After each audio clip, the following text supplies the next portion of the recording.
Hello everyone, welcome back to this new video. साथियों, आप सभी का स्वागत है इस स्पेशल क्लास में। आर ओ यार ओ और एग्जाम प्रीलिम्स का जो टेस्ट सीरीज के इस क्लास में सबसे पहले तो आप सभी को बधाई और खुशखबरी भी कि दे दीजिएगा कि एग्ज़ाम का डेट आ गया है। देर आया दुरुस्त आया, लेकिन अब वो एग्ज़ाम का डेट जो है आपका 27 जुलाई जो है एग्ज़ाम का डेट आर ओ का आ गया है। जैसा कि आप सभी को पता चल गया होगा। उसके रिगार्डिंग 2-3 पॉइंट्स है जो हम बताना चाहेंगे।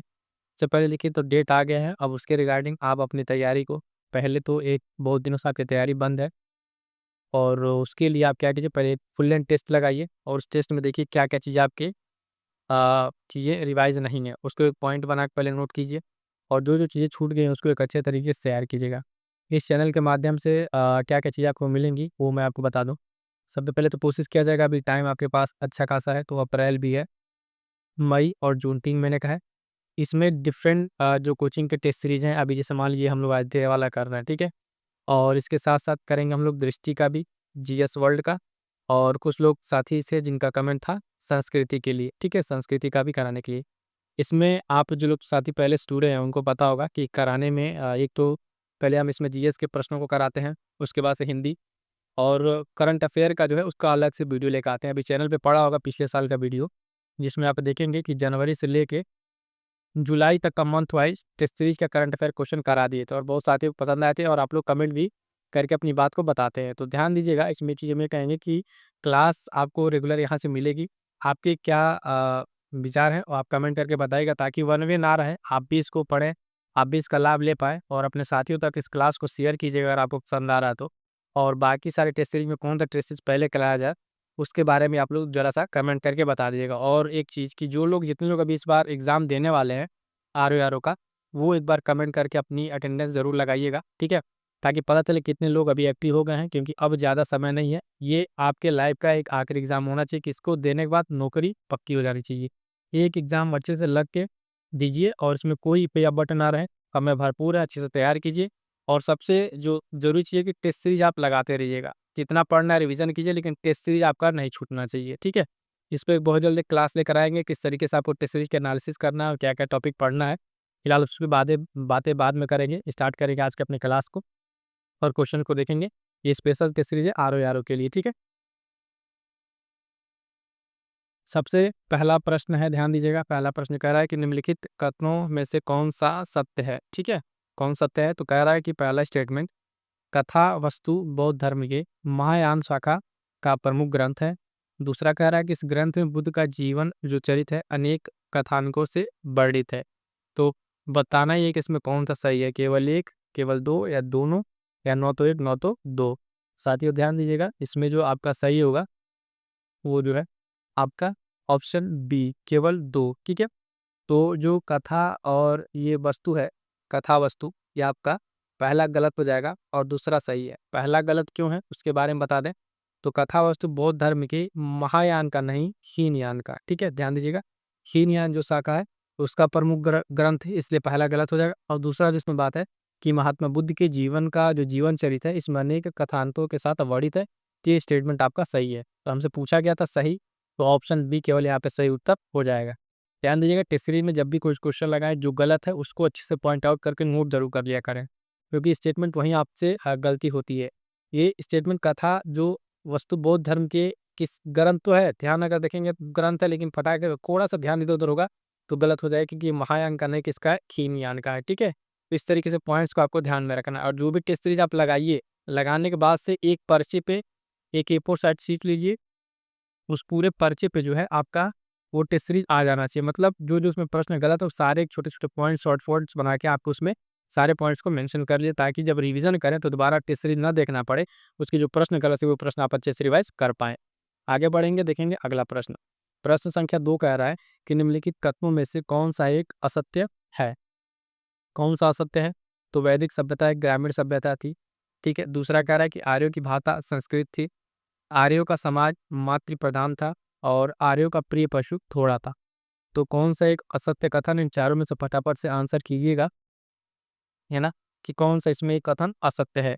ध्यान दीजिएगा, इसमें जो असत्य कथन है वो आपका होगा ऑप्शन सी, ठीक है? आर्यों का समाज जो मातृ प्रधान था, ये बात जो है क्या है, असत्य है, क्योंकि यहाँ पर जो देखेंगे ये जो समाज था वो प्रधान था, ठीक है, पैट्रियार्कल सोसाइटी थी, ठीक है। और बाकी 3 स्टेटमेंट जो है इसके सही हैं, यानी वैदिक सभ्यता एक ग्रामीण सभ्यता थी, ये भी अपने आप में सही है।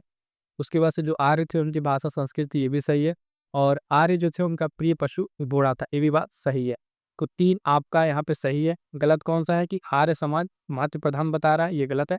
ये कौन सा है? पितृ प्रधान था। और इसमें समाज की जो सबसे छोटी इकाई थी उसे क्या कहते थे? परिवार। परिवार या कुल कहते थे। क्या कहते थे? परिवार या कुल कहते थे। ये पॉइंट भी आपको ध्यान में रखना होगा, ठीक है। और उसका मुखिया कौन होता था? पिता होता था।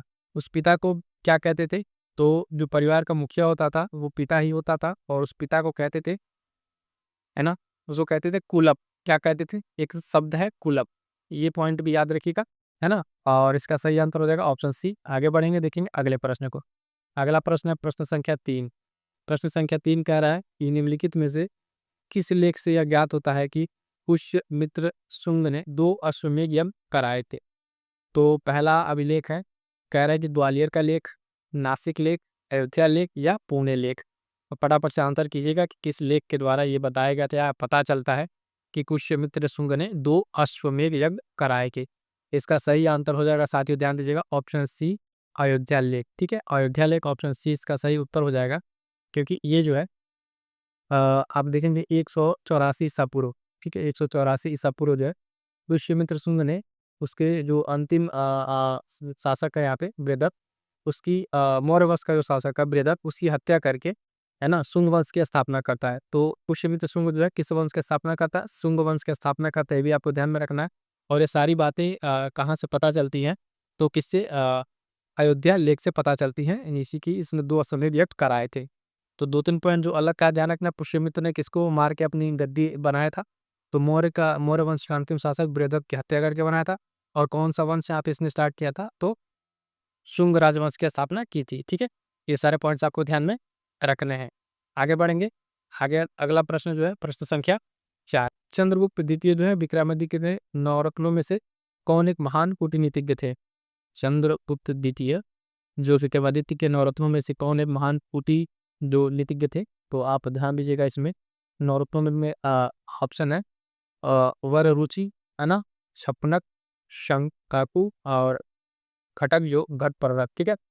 तो इसमें जो ऑप्शन होगा, इसका सही आंसर होगा, वो हो जाएगा आपका ऑप्शन डी, ठीक है ना। बट बटर कपर जो है यहाँ पर ऑप्शन डी सही उत्तर हो जाएगा। ये इनके नवरत्नों में से एक होंगे, ठीक है। सही उत्तर हो जाएगा ऑप्शन बी। आगे बढ़ेंगे। और इनमें जो नवरत्नों में अगर बात करें, सबसे टॉप पे कवि जो थे, महान सर्वश्रेष्ठ कवि जो कहे, वो कालिदास थे। कौन थे? कालिदास थे। उनका नाम भी आपको याद रखना है, कालिदास का नाम भी ध्यान रखिएगा। आगे बढ़ेंगे, देखेंगे अगला प्रश्न। अगला प्रश्न कथन कारण वाला है ना। इसको अच्छे से ध्यान से देखिए, कथन कारण क्या कैसे करके है। तो पहला कथन वही रहता है, और दूसरा कारण। तो कथन कह रहा है कि गुप्त साम्राज्य की प्रशासन की प्रकृति संघात्मक सी, ठीक है, और गुप्त राजा अनेक छोटे छोटे राजाओं का राजा होता था। तो पहले तो देखिए कथन क्या है, सही है कि नहीं, फिर कारण, और फिर देखना है कि ये सेटिस्फाई हो रहा है कि नहीं। तो ये 4 ऑप्शन आपको मिलते हैं। पहले में कि दोनों कथन कारण सही है, फिर उसकी सही व्याख्या करता है, दोनों सही रहते हैं लेकिन व्याख्या नहीं करता है, और बाकी एक सही एक गलत करके ऑप्शन दिया रहता है। यहाँ जो आप ऑप्शन पढ़ेंगे कथन कारण, यहाँ पे आपका कथन तो सही है, गुप्त साम्राज्य की प्रशासन की प्रकृति संघात्मक थी, ये भी बात सही है। दूसरा कह रहा है गुप्त राजा जो थे अनेक छोटे राजाओं का राजा होता था, तो ये भी सही है। तो इसको अगर आप वो करें, मैच करें, मतलब एक तरह से कंबाइन करें स्टेटमेंट को, तो क्योंकि लगा कि आप देखिए गुप्त साम्राज्य की प्रशासन की प्रकृति संघात्मक थी, क्योंकि गुप्ता राजा जो थे अनेक छोटे राजाओं का राजा होता था। कि बात जो है हिस्ट्री के प्रश्न को आपका सही बैठ रहा है कि नहीं, तो दोनों को दोनों सही है। तो इस हिसाब से आपका क्या होगा, व्याख्या भी कर रहा है, ऑप्शन ए सही उत्तर हो जाएगा। यानी आपका दोनों का तर्क सही भी है, और क्या है, उसकी सही व्याख्या भी कर रहा है। क्लियर है। अगला प्रश्न है प्रश्न संख्या 6। इसमें क्या कह रहा है, तो ध्यान दीजिएगा, निम्नलिखित कथनों में से कौन सा सही है, बताना है। 2 कथन है। राणा कुंभा ने चित्तौड़ में कीर्ति स्तंभ का निर्माण करवाया, पहला स्टेटमेंट। दूसरा कह रहा है कि इसका निर्माण उसने मेवाड़ की विजय स्मृति में करवाया था, ठीक है। उसने इसका निर्माण जो है किसकी विजय इसमें कराया था? तो कह रहा है कि मेवाड़ के। 2 स्टेटमेंट है केवल एक पहला सही है या केवल दो, दोनों सही है, या फिर नौ तो एक नौ तो दो। इसका सही उत्तर क्या हो जाएगा? तो देखिएगा, पहला आपका जो है, राणा कुंभा ने चित्तौड़ में तृतीय स्तंभ का निर्माण करवाया था, ये स्टेटमेंट आपका सही है। दूसरा आपका गलत हो जाएगा। दूसरा क्यों गलत हो जाएगा? तो ध्यान दीजिएगा, गलत क्यों है तो वो जानिएगा।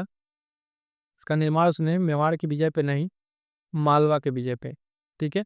मालवा वो के जो महमूद खिल्जी के विरुद्ध इसका एक ये था, महत्वपूर्ण विजय थी। तो मेवाड़ नहीं होगा, क्या होगा? मालवा होगा। तो दो गलत हो जाएगा, एक सही हो जाएगा। इस हिसाब से ऑप्शन नंबर केवल एक सही उत्तर हो जाएगा। क्लियर है? चलिए आगे बढ़ेंगे, देखेंगे अगला प्रश्न। अगला प्रश्न है, रायचूर डुआब निम्नलिखित में से किन किन साम्राज्यों के बीच संघर्ष का प्रमुख कारण था? तो रायचूर दुआब जो है, किनके बीच में ये संघर्ष का कारण था? तो ऑप्शन है राष्ट्रकूट और चालुक्य, प्रतिहार एवं राष्ट्रकूट, विजयनगर एवं बहमनी, चौहान एवं चोल। चार ऑप्शन आपके सामने है, फटाफट से इसका आंसर कीजिएगा कि रायचूर दुआब जो है किन साम्राज्यों के बीच में ये संघर्ष का प्रमुख कारण था। तो सही उत्तर हो जाएगा ऑप्शन सी, विजयनगर एवं बहमनी। ठीक है, ये रायचूर दुआब जो है आप देखिए कहाँ स्थित है। तो कृष्णा, ठीक है, कृष्णा और तुंगभद्रा, कौन? तुंगभद्रा नदी के मध्य स्थित है, और ये बहुत फर्टाइल रीजन है। कृष्णा और तुंगभद्रा के बीच में ये रायचूर डुआब स्थित है।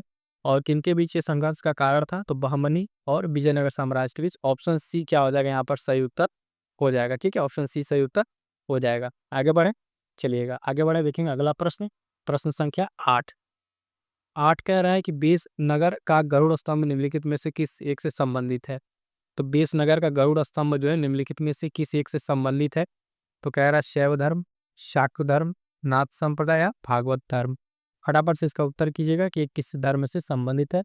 इसका सही आंसर हो जाएगा ऑप्शन डी, भागवत धर्म से। क्या हो जाएगा? भागवत धर्म से। ये बेस नगर जो है आपका कहाँ पे? विदिशा में। विदिशा आपका बेसनगर में जो गरुड़ स्तंभ है, इसका संबंध जो है भागवत धर्म से संबंधित है। और इससे पता चलता है कि तक्षशिला के यवन राज्य जो है, हेलियोडोरस जो है भागवत धर्म को ग्रहण किया था, इसी से इसकी पता चलती है। तो विदिशा, ये बेसनगर, दोरसम, भागवत धर्म। सही उत्तर हो जाएगा डी। आगे बढ़ेंगे, देखिए अगला प्रश्न संख्या 9। कह रहा है निम्नलिखित में से किस एक महाजनपद की दो राजधानियां नहीं की? ध्यान दीजिएगा, कह रहा है नहीं की। अवंती, पांचाल, कौशल या मत्स्य। तो इसमें से किसकी नहीं थी? तो ध्यान दीजिएगा, इसका सही उत्तर हो जाएगा प्रश्न संख्या 9 का ऑप्शन डी, मत्स्य। मत्स्य सही हो जाएगा। इसका जो है दो राजधानी नहीं की, क्या कह रहा है कि बौद्ध ग्रंथ का एक निकाय है ना, बौद्ध ग्रंथ का अंगुत्तर निकाय। कौन सा? अंगुत्तर निकाय है, जिससे पता चलता है कि गौतम बुद्ध के जन्म से पूर्व उत्तर भारत में 16 महाजनपद थे। इसमें अवंती जो है, इसकी राजधानी अगर बात करें अवंती की, तो दो राजधानी इसकी, एक तो उज्जैनी और माहिष्मती। उज्जैनी और माहिष्मती दो राजधानी है। ठीक, उसके बाद से एक आता है आपका, क्या है? पांचाल। पांचाल का आप देखेंगे, पांचाल का अहिछत्र, ठीक है, अहिछत्र और काम्पिल्य है। और कौशल की बात करेंगे, कौशल की दो राजधानी, साकेत, ठीक है, साकेत और श्रावस्ती। साकेत और श्रावस्ती ये दो दो राजधानी हो जाएंगी।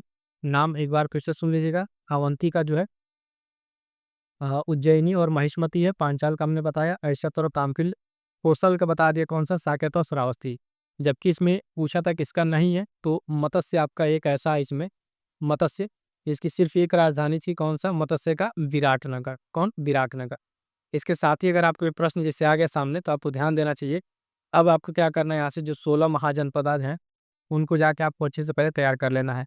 उनकी राजधानी, उनका लोकेशन, वो बार बार यहाँ से प्रश्न आपको देखने को मिल जाता है, कि ये चीज़ आपको अच्छे से तैयार होना चाहिए। खासकर कि ये उत्तर प्रदेश में कौन कौन से महाजनपद थे, ठीक है, कौन कौन से महाजनपद उत्तर प्रदेश में थे, तो ये 8 महाजनपद थे, वो भी आपको ध्यान में रखना है। आगे बढ़ेंगे, देखेंगे अगला प्रश्न संख्या 10। प्रश्न संख्या 10 क्या कह रहा है? तो ध्यान दीजिएगा साथियों, निम्नलिखित में से कौन एक सूफी संत और मोहम्मद बिन तुगलक की मृत्यु के समय उनके साथ था? ठीक है, तो ऑप्शन है शेख निजामुद्दीन औलिया, ख्वाजा मुइनुद्दीन चिश्ती, शेख नसीरुद्दीन चिराग दहलवी, ख्वाजा कुतुबुद्दीन बख्तियार काकी। चार ऑप्शन, इनमें से कौन थे जो है इनके साथ थे, सूफी संत मोहम्मद बिन तुगलक के साथ थे? तो इसका सही उत्तर हो जाएगा प्रश्न संख्या 10 का ऑप्शन सी, शेख नासिरुद्दीन चिराग दहलवी। ये जो है आप देखेंगे निजामुद्दीन औलिया के शिष्य थे और ये उत्तर भारत के अंतिम महान जो चिश्ती संत आते हैं उसकी श्रेणी में आते हैं ये। और इन्होंने जो है तौहीद वजूदी की रचना की थी। ये एक रचना है तौहीद वजूदी, ठीक है? तौहीद वजूदी एक रचना है, वो ध्यान दीजिएगा, इनकी रचना है। और इनके समय में ही जो है मोहम्मद बिन तुगलक की क्या होती है, मृत्यु होती है। तो ऑप्शन सी यहाँ पर सही उत्तर हो जाएगा। ये भी ध्यान रखिए कि किनके शिष्य थे, तो ये जो आप देखेंगे निजामुद्दीन औलिया के ये शिष्य थे। चलिए आगे बढ़ेंगे, अगला प्रश्न देखिएगा। कह रहा है कि प्रश्न संख्या 11, अकबर द्वारा जारी किए गए निम्नलिखित सोने के सिक्कों में कौन सबसे बड़ा सोने का सिक्का था? तो अकबर द्वारा जारी किया गया था कुछ सोने के सिक्के, उसमें सबसे बड़ा सोने का सिक्का कौन था? तो देखेंगे मुहर, संबस, इलाही या रहस। इसका सही आंसर क्या हो जाएगा? प्रश्न संख्या 11, इसका सही आंसर हो जाएगा ऑप्शन बी, ठीक है? संसब जो है यहाँ पर आपका इसके द्वारा चलाया गया सबसे बड़ा सोने का सिक्का था और यह लगभग 101 तोले का था। कितने का था? 101 तोले का सिक्का था। बाकी जो अन्य सिक्के हैं वो भी अकबर के द्वारा चलाए गए थे, लेकिन इसमें सबसे बड़ा कौन-सा? संसब था, ठीक है? तो प्रश्न संख्या 11 का सही उत्तर बी हो जाएगा। अब अगला प्रश्न है प्रश्न संख्या 12। ये भी कथन कारण वाला है, तो 2 एक कथन और एक कारण है। पहला कह रहा है कथन में कि हुमायूं का पहला सैनिक अभियान कलिंजर के विरुद्ध था। कारण कह रहा है कि कलिंजर जो है ये शासक प्रताप रुद्रदेव को अफ़गानों के प्रति सहानुभूति थी। अफ़गानों के प्रति क्या थी?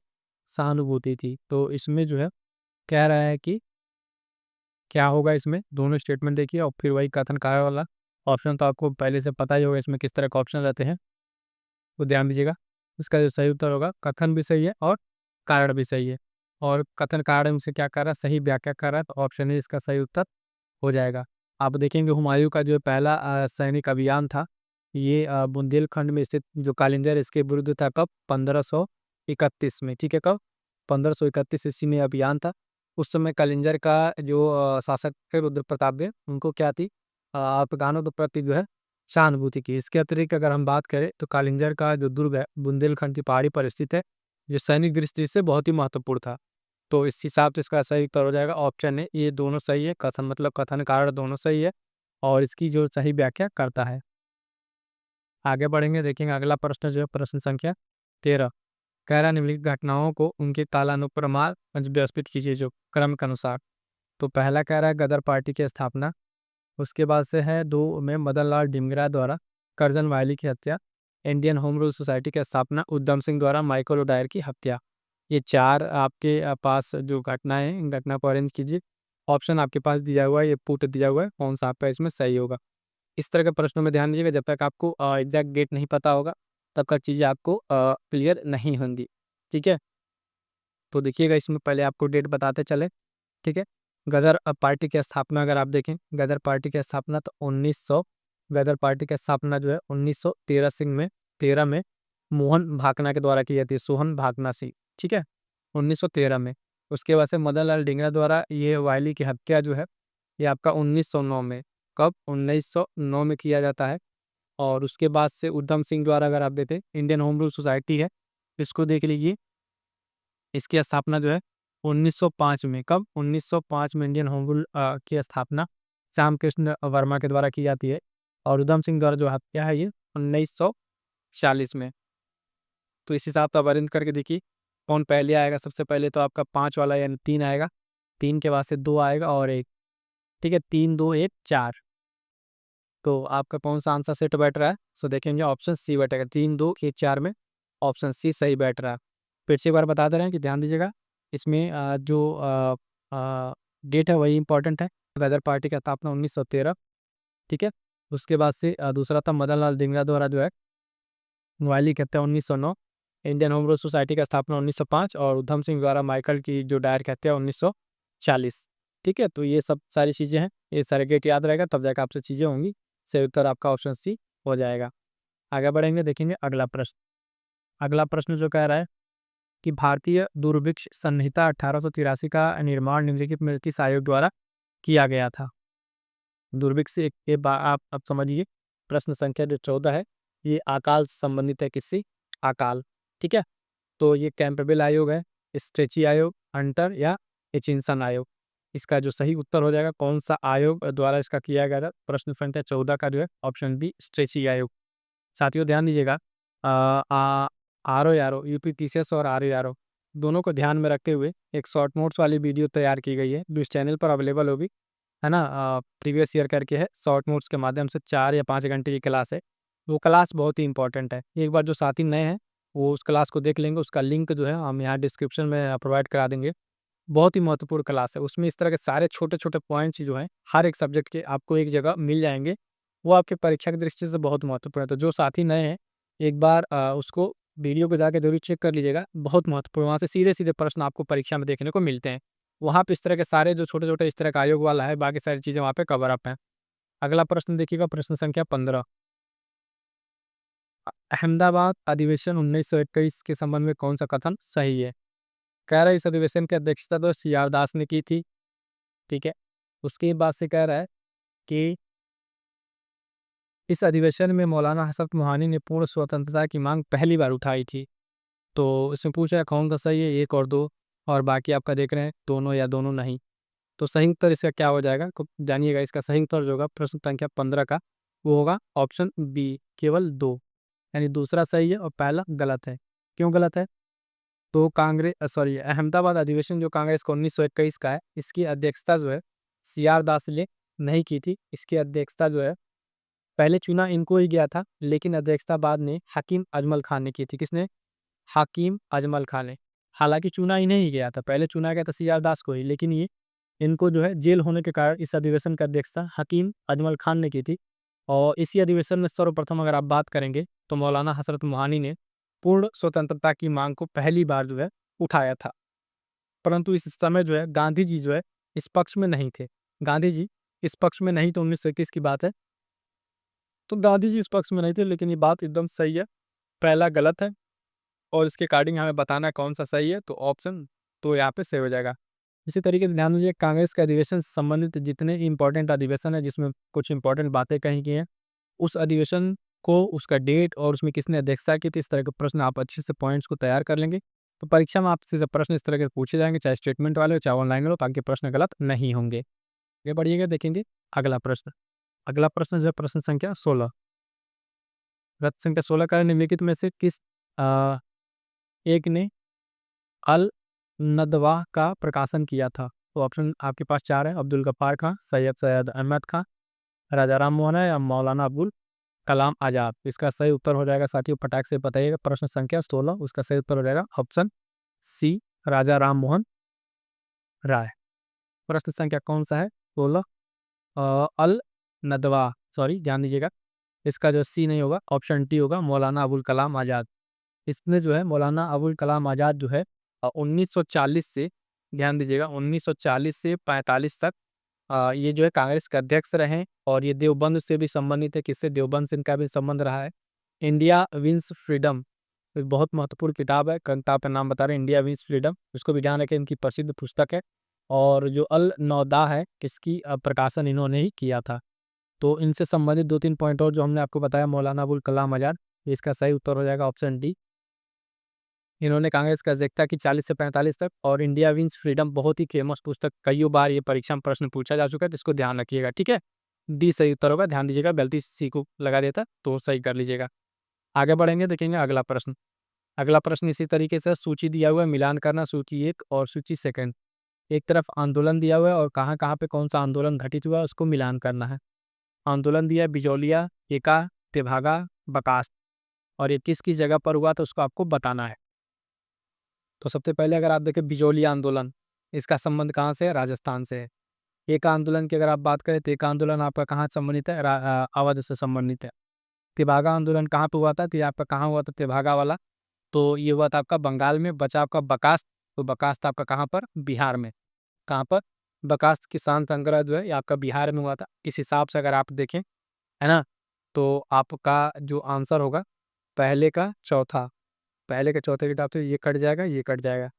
उसके बाद से हमारा एका आंदोलन कहाँ गया था? एका आंदोलन आपका अवध है। एका आंदोलन यानी बी का तीसरा, तो बी का तीसरा आपका यानी सी वाला आंसर सही हो जाएगा, ठीक है। इस तरह का प्रश्न हम आपको बताते हैं, जो ऑप्शन ये सही हो जाए, इसको उतना ध्यान ना रहे तभी काम चलेगा। ये वाला आपको याद रहना चाहिए कौन कहाँ पर है। तो बकास था आपका बिहार, बिजौलिया राजस्थान, ठीक है, और एका आपका अवध, और तेभागा बंगाल।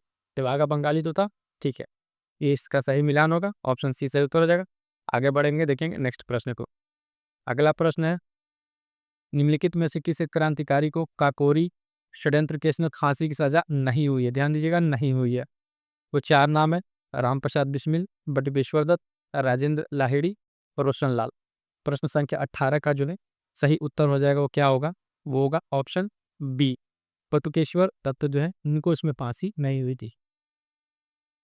हिंदुस्तान जो रिपब्लिक एसोसिएशन थी, उसने जब 9 अगस्त 1925 का जो काकोरी कांड किया था, 9 अगस्त 1925 को, उसके बाद से सरकार ने इस पूरे षड्यंत्र के मामले में लगाया 35 लोगों को गिरफ्तार किया था, जिसमें आप राम प्रसाद बिस्मिल, राजेंद्र लाहिड़ी, रोशन लाल, है ना, इसके साथ साथ अशफाकुल्ला खां, इन लोगों पे मुकदमा चलाकर इन लोगों को फांसी दे दी गई थी। क्या दे दी गई थी? फांसी दे दी गई थी। तो इस ऑप्शन के हिसाब से इसमें बटुकेश्वर दत्त क्या थे? इनकी सजा नहीं हुई थी। बी ऑप्शन आपके आ जाएगा, सही उत्तर हो जाएगा। आगे बढ़ेंगे, देखेंगे अगला प्रश्न संख्या 19। निम्नलिखित में से कौन एक नेहरू रिपोर्ट की सिफारिशों में सम्मिलित नहीं था? तो ध्यान दीजिए कौन नहीं सम्मिलित था। कह रहा डोमिनियन स्टेट, मूल अधिकार, पूर्ण स्वराज, भारत का एक संघ होना। तो प्रश्न संख्या 19 जो है इसका सही उत्तर क्या हो जाएगा? वो इसमें सही उत्तर हो जाएगा ऑप्शन सी, पूर्ण स्वराज। तो नेहरू रिपोर्ट जो थी, नेहरू रिपोर्ट आप अगर अब बात करेंगे तो साइमन कमीशन की जो रिपोर्ट आई थी 1928 में, उसके बाद जो है उसी रिपोर्ट के मतलब एक तरह से अगेंस्ट में कह लीजिए या उत्तर में कह लीजिए, मोतीलाल नेहरू का अध्यक्षता में एक समिति बनी थी। इस रिपोर्ट को ही नेहरू रिपोर्ट नाम दिया गया था, और इस रिपोर्ट में जो बातें कही गई थी भारत की तरफ से, वो डोमिनियन राज का दर्जा की बात की गई थी, मूल अधिकार की बात की गई थी, है ना, और इसमें जो है भारत का एक संघ होना भी बात था। लेकिन पूर्ण स्वराज वाली जो बात है, ये बात उसमें नहीं कही गई थी। तो नेहरू रिपोर्ट में ये बात नहीं थी। ऑप्शन सी सही हो जाएगा, यही हमसे पूछा गया है। ठीक है, आगे बढ़ेंगे, देखेंगे अगला प्रश्न। प्रश्न संख्या 20 कह रहा है कि भारतीय संविधान में उल्लिखित निम्नलिखित मौलिक अधिकारों में कौन से प्रधान राजनीतिक समता को सुनिश्चित करता है? प्रश्न संख्या 20, है ना, विधि के समक्ष समता, उपाधियों का अंत, समान काम के लिए समान वेतन, या अवयस्क मतदान। तो इसमें कह रहा है कि हमसे पूछा गया राजनीतिक समता को सुनिश्चित करता है, यानी राजनीतिक पॉलिटिकल इक्वलिटी को कौन इसमें बताता है? तो इसका सही उत्तर हो जाएगा ऑप्शन डी, वयस्क मतदान। ठीक है, ये क्या है? तो समता के जो आप तीन आयाम जानते हैं, समता के कितने आयाम? तीन आयाम के बारे में आप जानते हैं, सामाजिक, राजनीतिक, आर्थिक, है ना। सामाजिक, एक तो राजनीतिक, आर्थिक और सामाजिक, तीन हो गया। उसमें लोकसभा और विधानसभा चुनाव के लिए जो वोटिंग है, उसमें वयस्क मतदान आपका राजनीतिक क्या है? समता को सुनिश्चित करता है। बाकी तीन में जो है वो नागरिकों से अन्य से इसमें संबंधित है।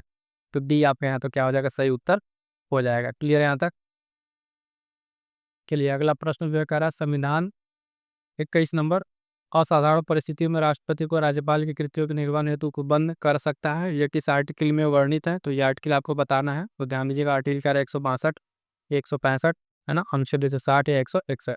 फटाफट से इसका उत्तर कीजिएगा, फैक्ट वाला एकदम टू द पॉइंट आपको याद होना चाहिए। प्रश्न संख्या 21, इसमें जो है ऑप्शन सी सही उत्तर होगा। आर्टिकल 160 में ये बताया गया है। 160 में ये चीज़ बताई गई है कि राष्ट्रपति जो है क्या कर सकता है? राज्यपाल के लिए एक स्पेशल उसमें क्या कर सकता है? उसको बंद कर सकता है। किसमें? अनुच्छेद 181, सही उत्तर हो जाएगा। क्लियर है यहाँ तक?